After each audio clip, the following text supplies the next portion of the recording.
자, 오늘도 책 쓰기에 대한 이야기를 나누어 보도록 하겠습니다. 자, 문장력만 좋으면 출판 계약이 된다. 뭐 이런 질문들을 하세요. 문장력만 좋으면 출판 계약이 되나요? 이런 질문을 해요. 내가 볼 때 너무 한심한 그 이야기예요. 뭐 오탈자만 잡아도 출판 계약이 된다. 에? 글을 잘 쓰면 출판 계약이 된다. 그래서 글쓰기를 잘해야 된다.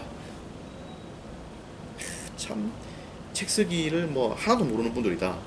이렇게 봐야 돼요. 여러분들이 이게 책쓰기라고 하는 것은 뭐냐면은 이걸 잘 봐야 돼요. 이거를 책이라는 게 뭔데? 책이라는 게, 자, 첫 번째 책이 뭔데? 내가 물어보자. 책이라는 게 뭔데? 책이라는 것은 기본적으로 누가 보는 겁니까? 누가 보는 거예요? 책은 대중들이 보는 거예요. 대중은 뭔데?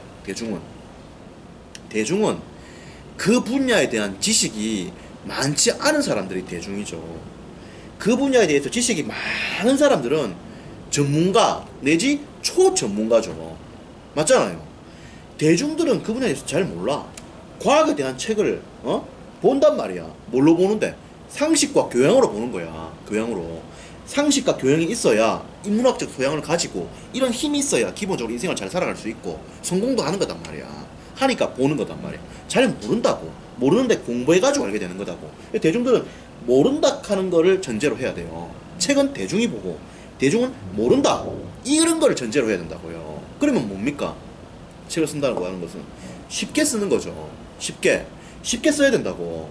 쉽게 쓰고 내용은 있어야 되지. 쉽게 쓰는데 건질 거 하나 없으면은 책 보겠어요, 안 보겠어요? 책을 읽기 전과 책을 읽은 이후에 변화가 없는데 누가 책을 보겠냐고. 에? 아무도 안 본다고. 왜? 책을 보는 데는 기본적으로 시간과 노력과 돈과 열정이 들어가는 거단 말이야. 이 네 가지가 들어가는데 변화가 없는데 왜 책을 보겠냐고. 아무도 안 본다고. 그지? 그래서 안 본다. 그래서 여러분들이 기본적으로 이 책이라고 하는 것이 이렇게 대중들이 보는 것이기 때문에 쉽게 써야 되고 컨텐츠가 있어야 한다. 이걸 여러분들이 다 기본적으로 깔고 들어가야 되고, 여기다가 책이라고 하는 것이 이런 구조를 맞추기 위해서 컨셉이라고 하는 것을 정교하게 만들어야 한다는 것을 명심해야 돼요. 이 컨셉은 책 쓰기의 승패 자체를 근본적으로 뒤흔드는 가장 핵이 되는 것이다. 이렇게 볼 수 있습니다. 그래서 이거를 잘 잡아야 책이 되는 거예요. 그래서 여러분들에게 저는 말을 하죠. 문장력은 중요하지 않다. 맞춤법은 그 다음에 생각해라. 이런 이야기를 합니다. 그래서 문장력이 좋으면 출판 계약이 되는 것이 아니에요. 절대 아닙니다. 컨셉이 중요한 거예요. 컨셉은 뭔데? 컨셉이라고 하는 것은 제목으로도 드러나는 거예요. 제목으로도 드러나. 그리고 이 컨셉이라고 하는 것은 두 가지 특징이 있지. 첫 번째, 책의 특징을 잡아야 되고, 두 번째, 마케팅 포인트를 가지고 있어야 돼. 그래서 이 두 가지를 가지고 있어야 한다고. 이 두 가지를 동시에. 예를 들어서 나이 서른에 책 3,000권을 읽어봤더니라는 책이 있습니다. 그 책의 제목을 봐. 저 보면은 나이 서른에 책 3,000권을 읽어봤더니, 즉 책을 한 3,000권 정도 읽고 그 다음에 책 독서 후기에 대해서 썼겠구나 라고 하는 책의 특징이 첫 번째 잡히죠. 이 제목을 보면은. 제목은 컨셉이야. 제목은 컨셉으로 볼 수 있어요. 그래서 이 제목을 보면은 책의 특징이 잡히죠. 동시에 책을 3,000권 정도 보고 독서 후기를 썼기 때문에 도움될 수 있는 독서법이라든지 다양한 내용들이 많겠다 라고 하는 것을 알 수가 있죠. 즉 독자를 위한 마케팅 포인트가 함께 있는 겁니다. 이렇게 뭐가 있어?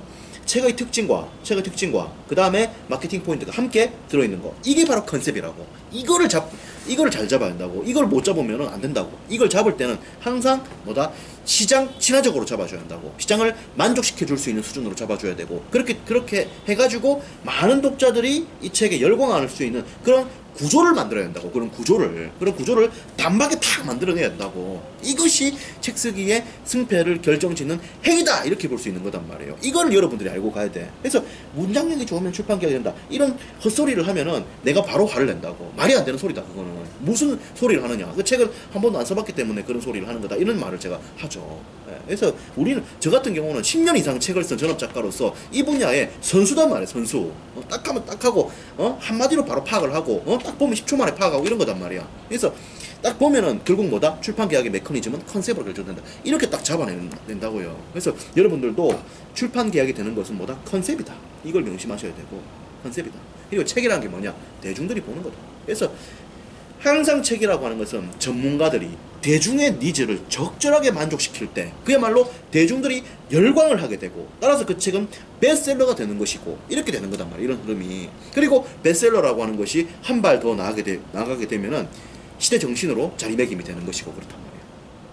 사람들이 많이 사보잖아요. 책을 사보잖아. 그럼 베스트셀러가 된 거야. 그리고 그보다 더 나가면 뭐가 돼? 그 책은 그 시대를 대표하는 시대 정신이 되게 됩니다. 많은 사람들이 그 책에 공감과 지지를 표한다는 것은 그 시대의 사람들의 사고, 소위 생각, 머리 안을 바꿔버리는 거야. 머리 안을 체인지 시켜버린다고. 그래서 베스트셀러라고 하는 거, 이 책이라고 하는 것은 뭐냐면은 그 사람들의 정신 구조를 개조시키는 거다 이렇게 볼 수 있는 거예요. 그래서 이 책이라고 하는 게 사실 무서운 거야. 예, 그런 겁니다. 그런 것이고, 그래서 책이라고 하는 것은 베스트셀러 나가서 시대 정신을 결정짓는 것이다. 그래서 베스트셀러를 우리가 뭐라고 하느냐? 시대 정신을 읽는 바로미터다. 뭐 이런 말을 하기도 해요. 이런 말을 하기도 하죠. 그래서 그런 것이다. 이런 것이. 그래서 하여튼 뭐 할 말은 많은데, 어쨌든 뭐 물으면은 뭐 할 말은 많은데 오늘은 여기까지 하고, 문장력이 좋으면 출판 계약이 된다. 이건 아니다 이거지. 아니고 뭐다? 컨셉이 중요하다 이거지. 그리고 대중들이 읽는다는 것과 그리고 그걸 만족시키기 위해서 쉽게 쓴다는 것과 그 어떤 포인트를 만족시키기 위한 시장 친화적인 구조를 어떻게 구조화시키느냐. 그거를 여러분들이 결정적인 핵으로 잡고 가야 한다. 이런 말씀을 드리고 싶죠. 그리고 이 실질적으로 이런 구조를 만드는 거는 걱정할 필요가 없습니다. 제가 나중에 또 도와드릴 거니까. 그래서 이상민 책쓰기 모서에서 또 대화를 나누도록 하겠습니다. 그래서 여러분들이 책이라고 하는 것은 바로 이 컨셉이다. 실제로 이 컨셉만으로 이제 계약이 되기도 해요. 얼마 전에도 한 분이 이제 컨셉만으로 이제 이렇게 해가지고 대형 출판사와 계약을 했다. 이런 메일이 왔습니다 저한테. 대한민국에서 한 상위 랭킹으로 따졌을 때 한 20-30위권 내에 들 수 있는 그런 대형 출판사에서 계약을 했다. 이런 말을 제가 들었거든요. 그래서 그렇다. 이런 말씀을 드리고 싶고, 또 이야기를 제가 이어가도록 하죠. 자세한 이야기는 이상민 책쓰기 연구소에서 대화를 나누겠습니다. 고맙습니다.